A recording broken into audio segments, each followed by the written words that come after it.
John, thanks for being willing to do this. Pleasure. It's good to be with you. Yeah, likewise. Again? Yes. Yeah. We first met in Bulawayo, 2011. And you had just begun. How long had you been in the pastorate? I had been 1 year. At the end of 2010, September 2010, I started full-time at City Presbyterian Church. Maybe tell me some of that story of how you came into the pastorate and what that was like for you. Well, up until this stage now, we've been at our local church for 20 years at City Presbyterian. I was involved with business, and then under the president of the Theological College at the time, Victor Naka, answered a call again through the session of the church to work in the administration of the Theological College, and I was there for just under 9 years. And then during that time, the church was going through a process of what ultimately turned out to be replanting. And so we revisited who we were and asked ourselves, who are we? And confirmed that we're Reformed, Covenantal, Presbyterian. And having established that, the local church called me to the eldership and to be full-time pastor of the church.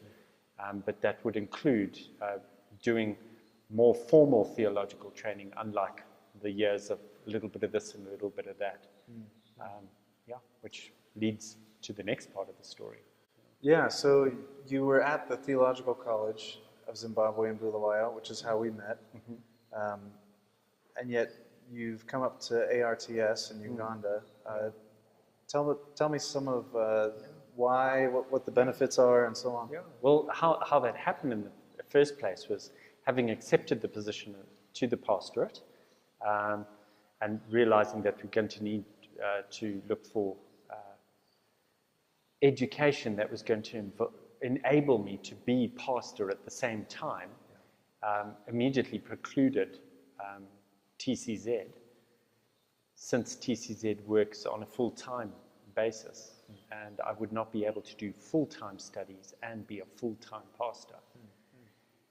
So we then looked around the African continent.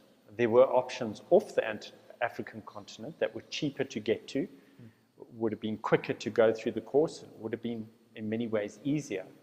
But recognizing our commitment, we are African, and we part of the continent, we looked into the continent to say, right, where would I go? That I could get a sound basis in Reformed, Covenantal, Presbyterian teaching in a modular form. Yeah, a few months later, I was here as a student, and that's now 6 years ago. I'm now entering my 7th year of part-time studies. Yeah, so 4.5 year full-time course, but because I'm doing it in a modular part-time, it'll take me double that time, 9 years. Yeah, long road. It's a long road, but it's been very good. Yeah. So it's been worth it then coming up, and very definitely. I think, you know what, part of it is what you learn in the class.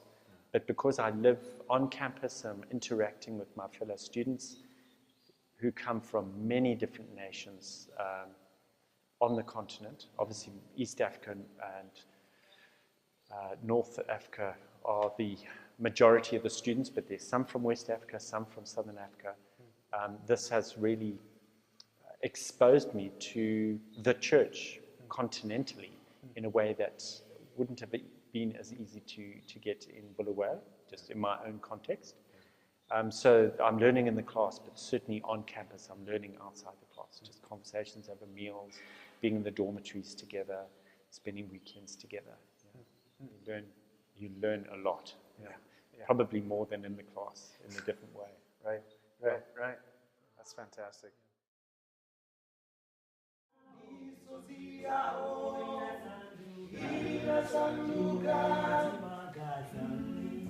So